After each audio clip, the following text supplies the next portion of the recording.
damage yung item na nakambar nila. Anything na merong problema doon sa parcel, pwede nilang ibalik basta meron silang communication o transaction doon sa seller po nila.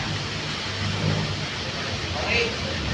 Pwede po, huwag niyo pong tatanggihan, hindi po pwedeng ibalik. May proseso po, sasabihin lang po natin. But actually po, pagdating po sa amin, inibigay lang po kami po yung dinideliver, hindi po namin alam yung parcel.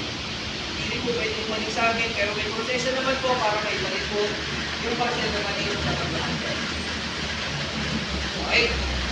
Then, paano yun? Walang instruction dito, pero pamilyar po, sino po gumagamit dito ng Shopee? Order na. Okay, tasabay. Hindi pa naka-order. Lazada. Lazada mo. Okay. Doon po, sabihin mo ng damage na. Pinatukan. Doon sa list ng application po ninyo, bandang baba, sa may link, may makikita po ay doon, return. Okay, okay. Ilog na po yung mga, may makikita kayo doon. Ito doon, may return po ang doon. Huwag niyo po ito,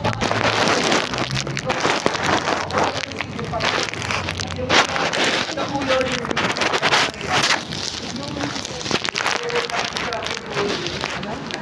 Okay.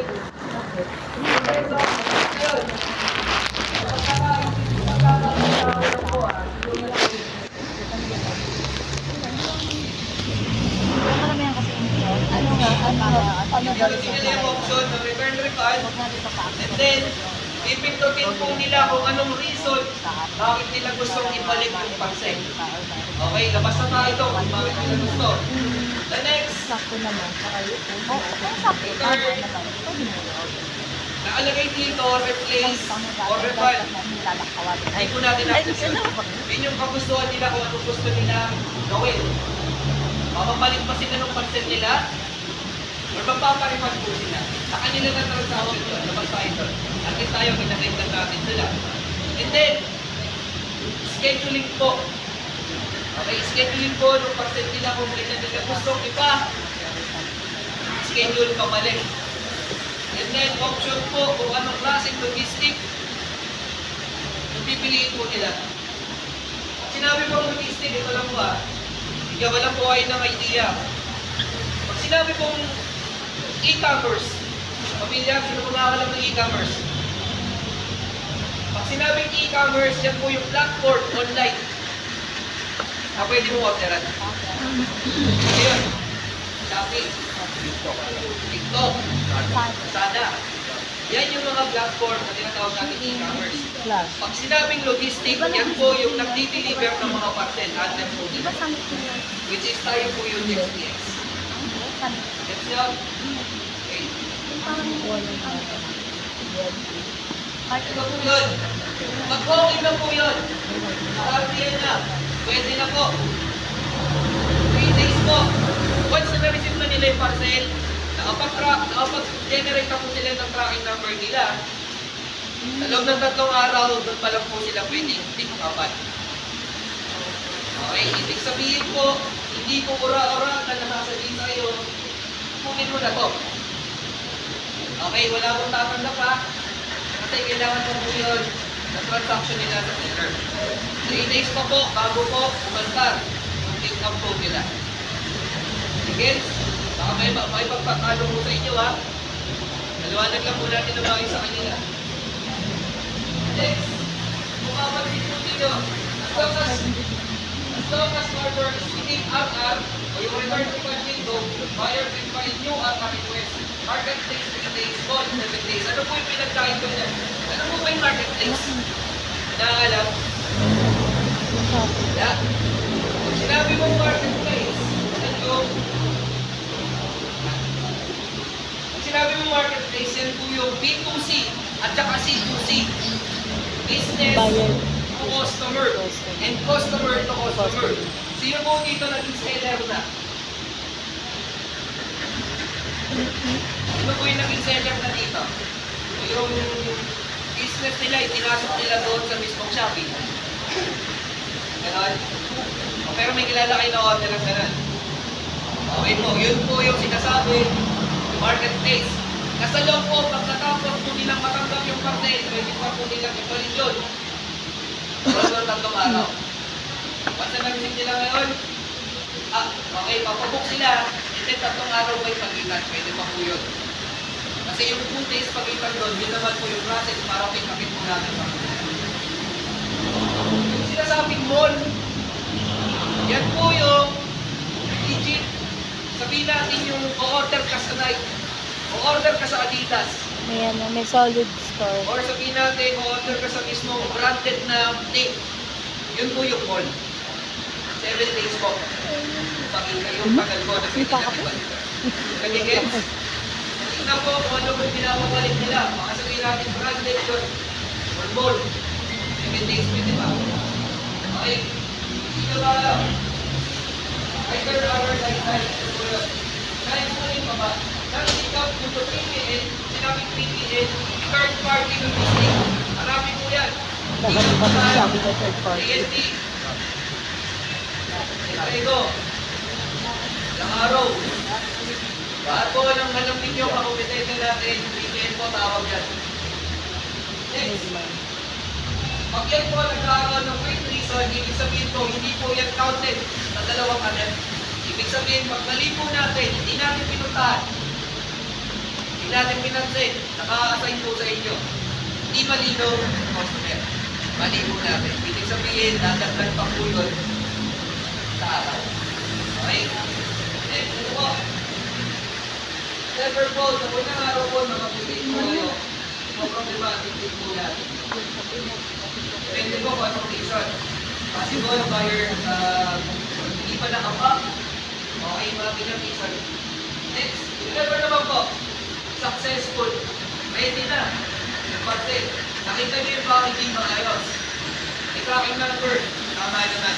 Successful po. Ready nyo lang po yun. Dadalhin nyo lang po ito sa akin. Mamaya yung procedure po doon. Kumawari naman. Never po. Unang agad, nagka-problema. Hanggang 2 agad na nagka-problema. Pangatlo. Ito po natin kung pwede pa po sila magpa-reschedule ulit. Yan po yung 3 days sa 7 days. As long as pasok pa sa window, pwede pa po nilang ipag-ulit.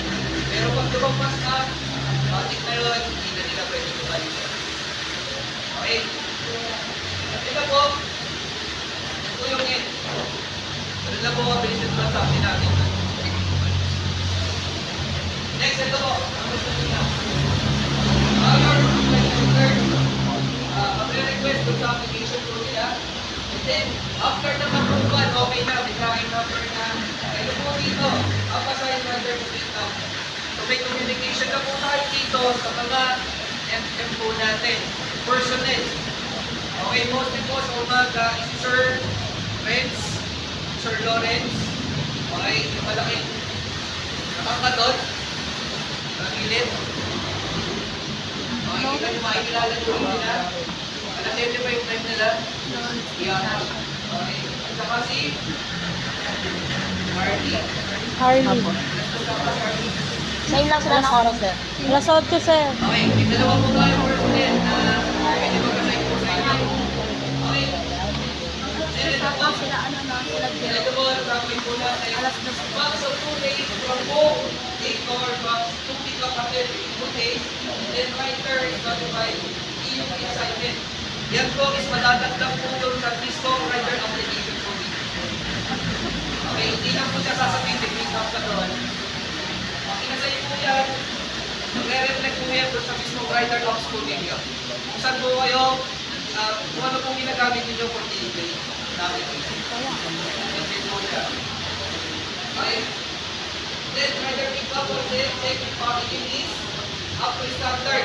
Mamaya ituturo ko po yung proper packaging po natin. Inclusion method po na tinuturo doon. Okay. Never rejected.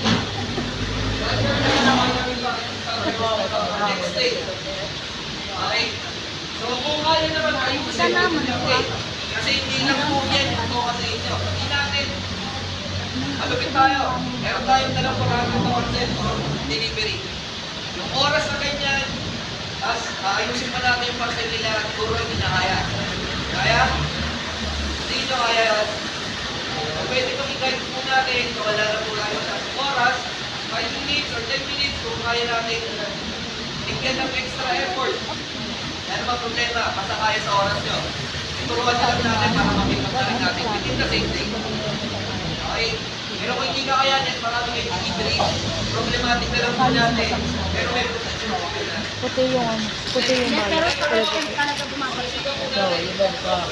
Pangalan mo ba? Nakalagay doon experience RR. Binibigay yun sa Tapos puting-puti ito. Hindi mo siya mababaril. Pero minsan daw kumakagat. Oo. Nagpapalitaw po doon. Sabi Baka daw dito. sakali. O yung mga Hindi ka naman daga. Okay? Daga. Hindi ka naman dyan yan. Tinapin dyan ang buhok na. Ipo po ang araw. Hindi na natin po sa inyo. Pangako. Hindi pwedeng dito. Nagre-refresh po yung dashboard natin every 6:30 ng umaga. Pangako yun. Ibig sabihin po, kailangan may personnel na kayo ng alas 7 dahil sa loob ng first week Kailangan ng underwrite. delivery ninyo. Hindi nyo po ma-isasama. Panalo sa kanil license. Okay? Para pagdating ng second week, kasama-sama nyo na yung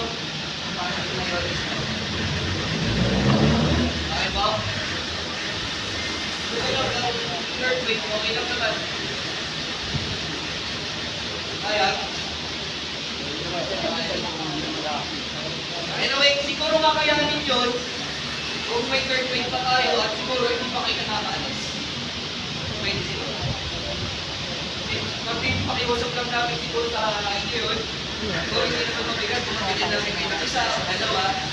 Okay? Hindi naman po kami magpipilay na yung percent na nagkakala pero dito ako tumatakbo sa phase 1. Kung saan ka tumatakbo, yung tignan mo po yung papakinomi natin. Lalo na po yun.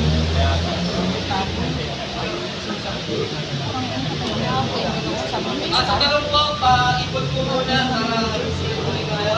Isang lang tayo, may question din natin. Ako, dito, bago po kayo umalis, lahat po ng mga tracking number na binigay po dito. Make sure lang po na tama. Okay, at makikita po natin, nakapit po sinabi nila, may nakasign po sa inyo, and make sure lang po, bago kayo umalis, talagang meron nakalagay po sa application po ninyo. Okay? Ito na po, pag-receive nyo po, writer check po natin, zero and follow po ang invoices. Inspire roll, track number, and parcel. Tumaba ka ba? Balik sa ko. Makikita yung po tayo. Make sure lang po na ganito po yung makikita po ng mga video. Ano kami nalit po nila yung parcel. Motion method. Yung motion method ko na tinatawag. Para mas madali, ito lang po siya. Over, choose, secure, hide.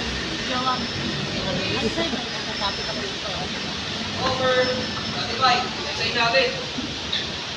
Kailangan daw po yung mismo parcel, naka-cover up ang mismo bubble wrap. At least, dalawang ikot. Ang bilang ng mga bubble wrap, pinuputok nyo. Yes, sir. Wala Aminin. kang ebidensya. Aminin. Samis lang yun, hindi mabato. Pulot lang siya kahit bawal. Bago yung batong puto yan, pinapak mo na lang. Wala na ipagkwentuhan. Alam mo, pinuputok na. Matagal yung rider ginagawa. Anak ko nga, ginagawa ng bigla. Hindi, pinabibilang muna. Bilang ka muna dyan. Make sure Puputok lang muna. na pag tinalog ninyo, Siguro hindi na may bubble. Yun lang po. Yung karton, isang ko lang po. Mata may laptop sa Okay lang. Hindi po siya sobrang laki. Sinabi ni Sir Michael, pwede siya isulok ng kabila. Kasi kung paano sala, mahanap na sa basic. Nagbibintahan. Nagbibintahan na. Sabi niya, sabi na niya, Pillars po natin. Pag sinabi mong pillars, Sabi ko, pwede, laptop na yun gamit ko, ganun pang bubble wrap, pwede mga karton. Basta make sure lang na pag backsol, pag tinalog ninyo, wala kang maalam sa loob. Yun po yung proper paggamit ko ng mga kurso natin. Then, ito po, fire stop, make sure pag may parcel lang, Wala na kang batong. Wala nang pag Tagal ko sa... and sa operate. Baka naman mapunta kayo. Pagtuyo tayo ng may yelo. Pag-chicken na tayo sa yelo. Kaya po dapat make sure lang na actually si Side natin kumain ng sarap sa asin. Wala ka. Kulay ng kilo sa natin. Ayan, isa lang para Then, underize. face protection. This is yung ito na po. Picture lang po pag tinake nila. Ano po? Ayaw. Hindi po yung parang nanin mo lang. Maganda siguro na ano, Makatingin ko pang kalahati. overlap. Okay, kaya may overlap, may maintain po. May pinapang po yun. Hindi yung magkakailan lang. Symbol na ba yun? Ayun na po.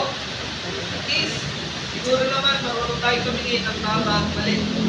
Kung alam natin siguro, sa tingin natin, safe 9%, pwede na po. Pero pag makikita po natin, yung mahigit nila is parang turot-turot, alam natin para makikita natin yung laman, na natin may kape. And then din, pwede kayong balikta rin. Ito yan eh. Ha? Actually, pwedeng video, pero pinaka-nire-report lang naman sa atin is taking a photo lang. Yun lang po. Pero siyempre, ipaspusoy na lang. Alam na natin kung ano yung maayos at hindi. Pag nakita natin sasablay ka, may kasablay ako rin naman.